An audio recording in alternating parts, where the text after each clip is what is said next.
So Manchester City 1, Arsenal 0.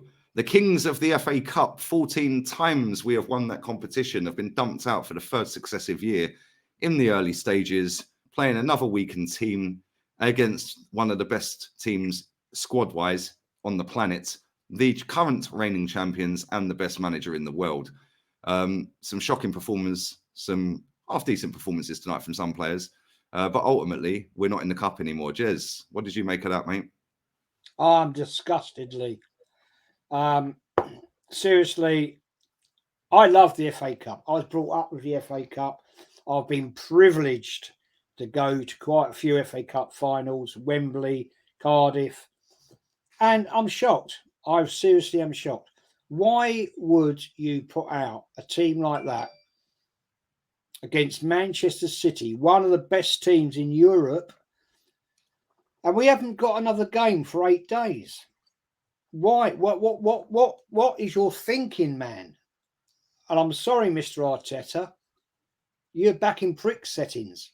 Mate, it's true. It's true, Jez. Listen, we ain't got a game until 12:30 next Saturday, right? He said apparently in his little interview before kickoff that there's players that need minutes. Well, on that basis, then Bukayo Saka don't need minutes, and Marquinhos does. So why didn't he play then? It makes no sense. And then Thomas Partey's apparently got a rib injury now. He's going through an MRI scan tomorrow. Apparently, that's why he got subbed at half time. Didn't really keep hold of the ball. Too many turnovers of play. They weren't great, Man City.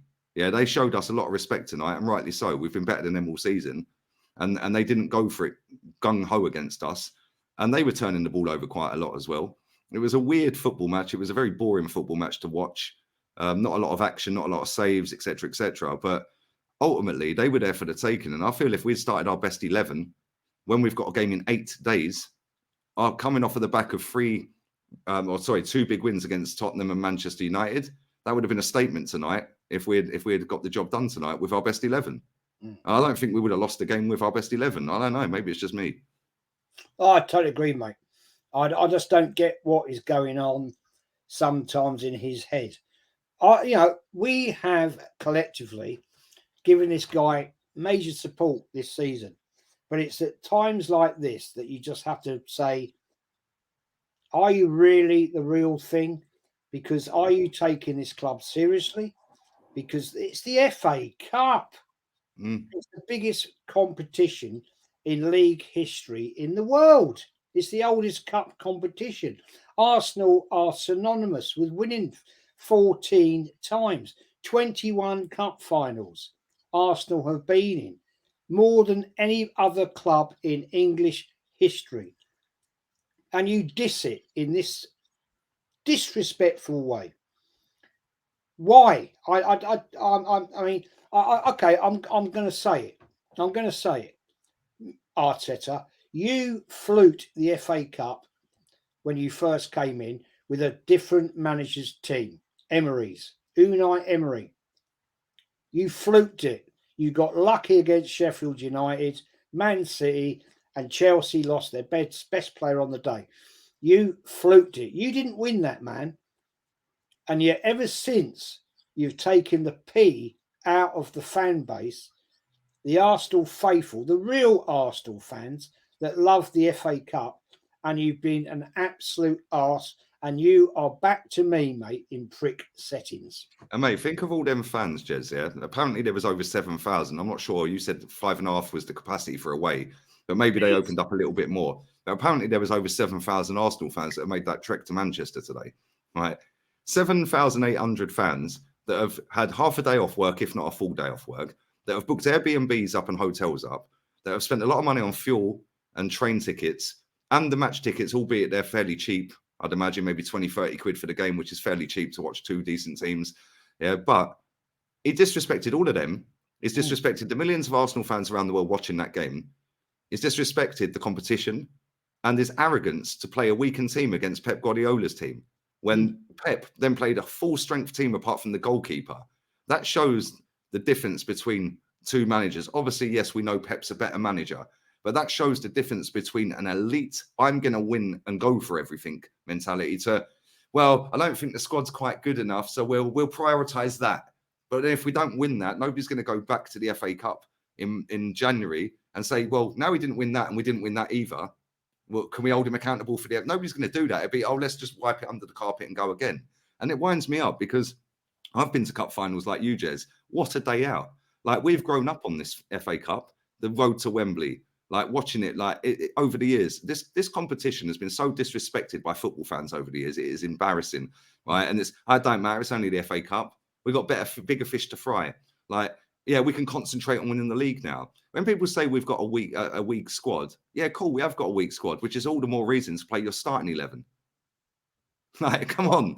Like, what happened to the days of when we were going for doubles? George Graham, Arsene Wenger. You know, we used to go for win the double. Arsenal Football Club have won 3 doubles in their history. 71, George Graham's era, and Arsene Wenger's. I mean, come on, Jesus Christ! And the squads then, Jez, were probably about 13 men because I think you could only have one sub in some of them times. Yeah, it was. And it went to 3 subs, so 15 men. Yeah, I know you have another few on the bench, but most of the teams that we won with, under them managers, it was a limited, tiny squad, and you're still playing a lot of games, and you're playing on rough football pitches without all the technology, without all the medical staff, without all the fitness and everything they've got now. And they're still managing to do that. It winds me up when we get dumped out of this competition because I'm like you and Kenny. I love this competition, mate. I remember even if my team weren't in it, Jez, and you'll be the same, 3 o'clock FA Cup finals on. Yeah, don't find my house. FA Cup finals on, mate. Everyone sat around the TV. Yeah, and now it's just been totally disrespected and disregarded because of Champions League, top 4. Like, okay, so you don't win the league, you finish 4th. You qualify for a competition that you now don't win, but that's better than winning the FA Cup. That makes no sense to me. There was a lot of people in my chat saying, oh, but at least we didn't get battered tonight. Is that the mentality? Is that what we're about? It's Manchester City who have not been great. They were not great again tonight. And they showed us a lot of respect, and rightly so. Fair play to them. But if we played our best 11, that would not have been 1-0. And we barely created anything tonight. Fabio Vieira was shocking. Sambi Lokonga, when he came on, shocking. Eddie Nketiah, yeah, he runs around a lot. But certain games, you only get one chance to score a goal. And he did that tonight and missed. Newcastle, he did it and missed. When you're getting 4 or 5 chances, it looks great when you score 2, doesn't it, against Man United? Yeah. But ultimately, when it comes down to the crunch against better football clubs and better players and better teams, you only get one chance. You have to bury it. And tonight he didn't. I'm not going to stick it too much on him because he has been decent since he's come into the team. Bukayo Saka, again, another one, shocking tonight. You know, Rob Holding, why is he here? There's a lot of questions that have come out of that tonight that need answering. It winds me up. Thomas Partey is now injured, apparently. Caicedo's twerking on Instagram more than Mudryk was. He's put a massive, I don't know if you've seen it, he's put a massive statement out. Let me read it very quickly, actually. Yeah, he's put a statement out, funny, but another one that's going to come to Arsenal or wants to come to Arsenal, so he'll probably end up at Chelsea now, same as Mudryk. But Caicedo on his Instagram has put, I am grateful to Mr. Bloom and Brighton for giving me the chance to come to the Premier League, and I feel I've always done my best for them. I always play football with a smile and with my heart. I'm the youngest of 10 siblings and a poor upbringing in Santo Domingo in Ecuador. My dream is always to be the most decorated player in Ecuadorian history. I am proud to be able to bring in a record transfer fee for Brighton, which will allow them to reinvest and help the club continue to be successful. The fans have taken me to their hearts and would always be in my heart. So I hope they can understand why I want to take up this magnificent opportunity. Now, listen, if we get him, what a player. Yeah. Top talent. But at the same time, why didn't we do this earlier? We know Thomas Partey can't stay fit. And I know it's great to say that now after the event, but El Neni dropped down the other day. He's now injured. Lokonga's nowhere near good enough. It's been a good transfer window for me so far, but if we don't get Caicedo or a decent level player like that, for me, it's not been great at all. Because again, tonight, it's crazy, mate. It's really upsetting, Jez. And there's a lot of people that dismiss it. But I'm so angry. I could go into one, but I'm not going to. I'm going to keep it cool. I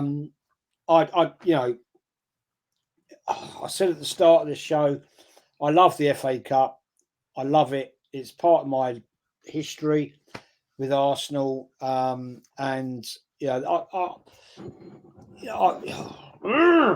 That's how I feel. I just remember the days of watching it with my granddad, even though we weren't at a cup final. You know, I remember watching it on his black and white TV, and we were watching the games. I'm gutted, man. Seriously, seriously gutted. Same. Listen, we're going to do player ratings in a short while, people. Sub to JEZ'S channel. The link will be in the description. And I'm going to do Matty's fan cam now. Kenny's is about to drop in a minute once it finally goes through the checks from YouTube that are taking about an hour. And mine's already out. So make sure you check that out. Player ratings will be out a little bit later as well. We're out of here. Adios. Ciao. Take care. Arteta, you're back in trick settings.